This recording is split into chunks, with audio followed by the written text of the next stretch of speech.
shot of my face, but you're gonna have to live with that for right now because I'm on the highway. Traffic sucks. Probably shouldn't be doing this, but I am regardless. So just don't do what I do. Anyways, what's up, YouTube? I've been kind of a day behind in my videos, which is okay. I'm actually having some storage issues on my phone. So the current situation is, when I plug my phone up to my Windows 10, I press import photos under the photo button, and it does not recognize my photos, like, at all. Like, when I click on import photos, it recognizes my device, and I get in there, and it says I have 28 available photos. And I'm like, wrong. I have 2,300 plus photos available on my phone, so I don't know what the hell you're talking about. So I've been having storage issues on my phone with that, not being able to get all my videos and stuff that I want done, and all the stuff done that I want regardless anyways. So I'm trying to figure that whole thing out. Just downloaded iCloud onto my Windows 10, so I'll see how that works out for me, and if that actually is going to work for me. So if anyone has any ideas or suggestions on how to fix that, or what I should be doing, because I'm not the most tech person in the entire world. I barely even use my computer to begin with anyways. So if anyone has any idea of what to do, I would love some help in the comments, or you can DM me on Instagram at Harky Fitness. So I'm just on my way to the gym. I'm gonna train a client, and then after I get done with that, I'm going to go to Metro and work out with Eric, and then I'm actually gonna shorten today's video, so it's just gonna be one set of everything. So it won't be every single set, every single rep like I want to, but just for storage purposes at the moment till I get that figured out, it's gonna have to be like that. So sorry, but it's just the way it's gonna have to be for right now.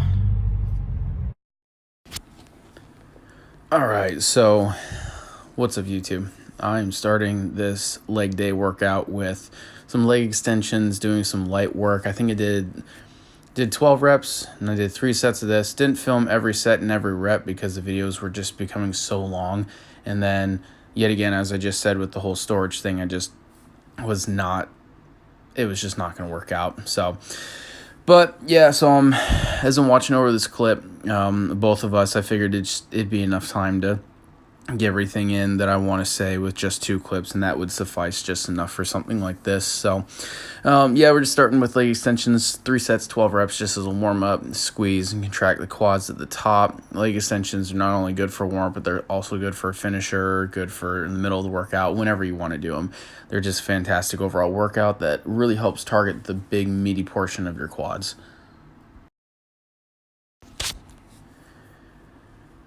All right. This is a standing leg curl machine, so I think I did 10 reps per leg, and I think I did 3 sets. I did 3 sets of this one as well. This is also just to warm up the hamstrings and to get a little glute activation in there. These ones I find are really good for complete isolation on the hamstring in itself versus where you're laying down, because you can kind of compensate with your body to use momentum to kind of get the curl in to work on your hamstrings. But this one, you can't use any momentum with your body because it's just at pure isolation, and your body is just completely connected with the pad, and your quad is actually locked into another pad, whereas your calf is on top of the pad to curl in. So yeah, you're not able to get any momentum whatsoever. So this is not only a great warm-up, but it's great for any type, any set, any position, any sort of format, or time of your workout.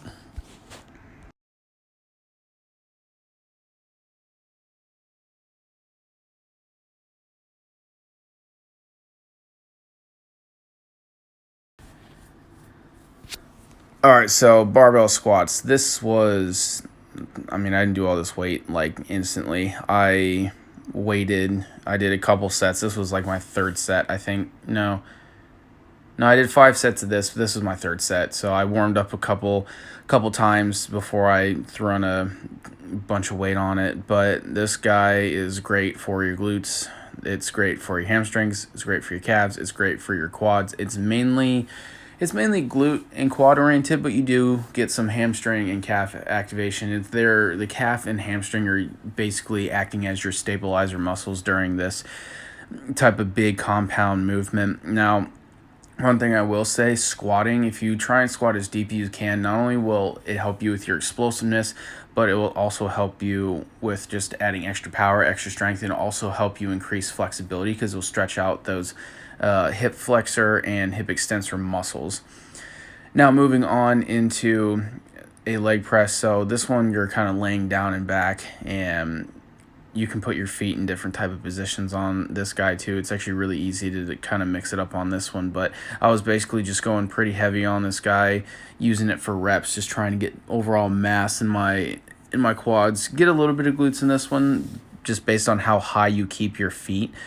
But I do like this exercise in particular because it doesn't put any strain on your back or just kind of any of your upper body. It's just pure weight to the legs.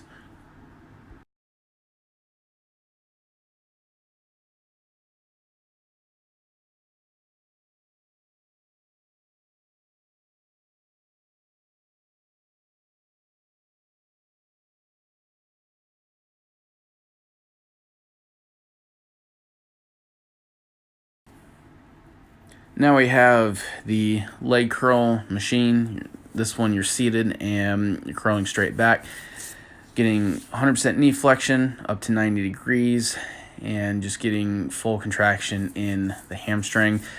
I love this machine in particular just because, like, yet again, it's not intense on your upper body whatsoever. You can use a little more momentum with this machine, but other than that, it's great for overall strength in your hamstrings, and I would definitely recommend it.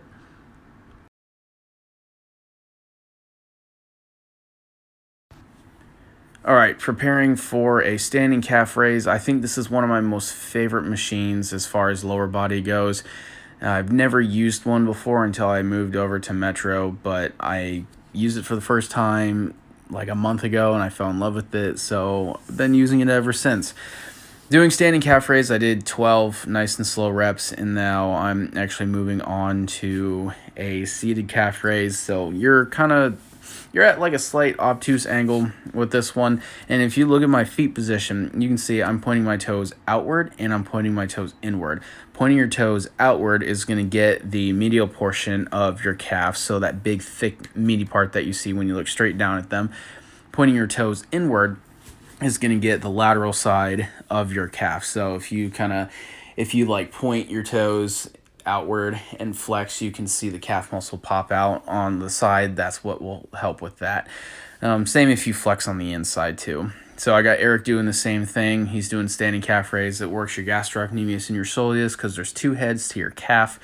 And then inner toe position, getting your soleus, outer position, getting your gastroc. So he's doing the same thing on this one. Really make sure you're coming up on your tippy toes, squeezing, getting good mind-muscle connection, good contraction, and then overall keeping yourself safe with it too. If you ever feel pain with any type of workout, especially with something with like calf raises and stuff, you got to be careful your like Achilles too. Make sure you're not getting too much of a stretch in there. So just listen to your body, and then you'll know exactly what to do and what not to do. Now, this is a seated, like completely seated calf raise, so this is nothing but calves. I mean, I guess you could use some momentum with it by pulling back with your arms, which I didn't do, and I actually didn't think about it until this instant. But this one is good because it works the short head of your calves in the seated position, which is really nice. And if you lean back, it actually allows you to use less momentum during the exercise, which is actually really cool. Eric, who's on the machine right now, actually kind of figured that one out because I would kind of like lean into it and do it, and he's like, try leaning back, and I was just like, okay. So we tried it, ended up really liking it, and I would suggest you try it too.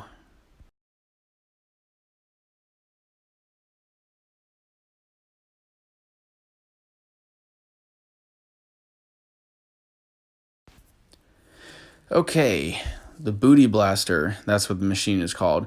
This one's all right. I think I like the one that's to the right of this machine a little bit more, but I overall like my hip thrust machine a little bit better. We were going to use that tonight, but it was just the guy was on it forever, and we were like, forget it. So, and he was still on it when we were leaving the gym, so there's no way we'd have gotten footage of that. Next leg workout, I'll definitely record and take care of some hip thrust action, and I'll kind of explain the benefits and kind of what the machine is working and how it's working in the next leg workout video that we do. But I think I had us doing 10 or 12 reps per leg on this one, and we had to kind of figure out a seat position just to get everything right so we can actually have good mind-muscle connection with our glutes. And it also does help you with your hamstrings a little bit, but it's more glute oriented than anything else.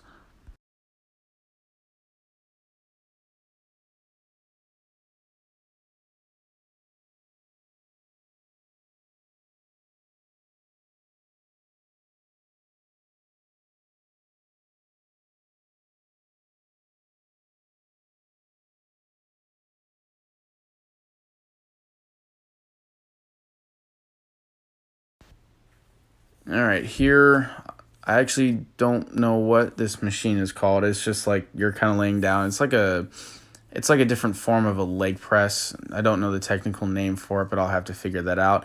Never tried it before, and I've always seen people do it, so I was just like, I might as well try it too.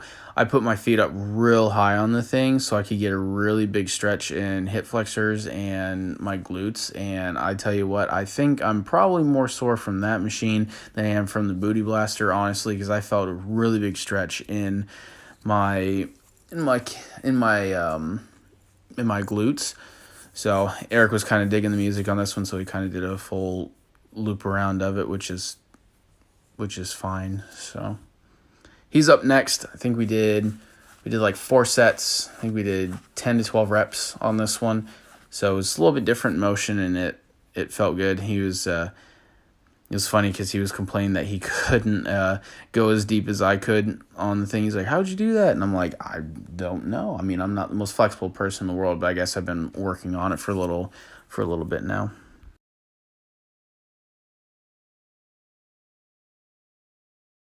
All right, we're on the air steppers. We're going to hit this. I'll probably hit this for like 20 minutes. I know Eric wants to go do some core. Is that right? That's right. Yeah, he's going to do some core. Yeah, he'll probably do like 15 minutes of this or so, see how he feels, and then he's going to go and do core, and I'll probably do 20, 25-ish minutes of this and then call it a night. Soaked? Yeah. Soaked. That was, look, I was staying for 5 freaking minutes, like, just soaked. That, like, the intensity of it was way more than I expected, that we both expected, so I was like, whoa, maybe only 5 minutes on this. I might do some sprint intervals on the bike, and then call it a night, and then just go from there. Oh man. You still doing core? Doing some core while you're doing that. Haven't hit it a couple days, so definitely want to hit it tonight. All right, let's get it. Let's get it. That was This dude just finished core. Yeah.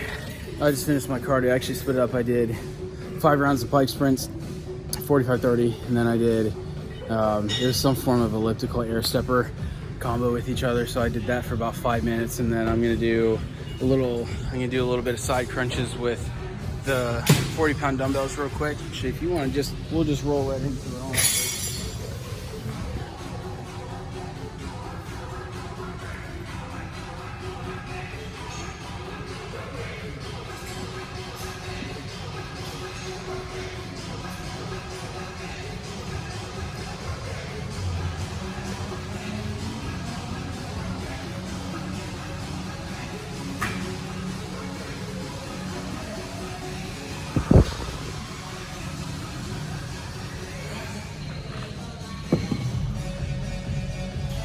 Good one.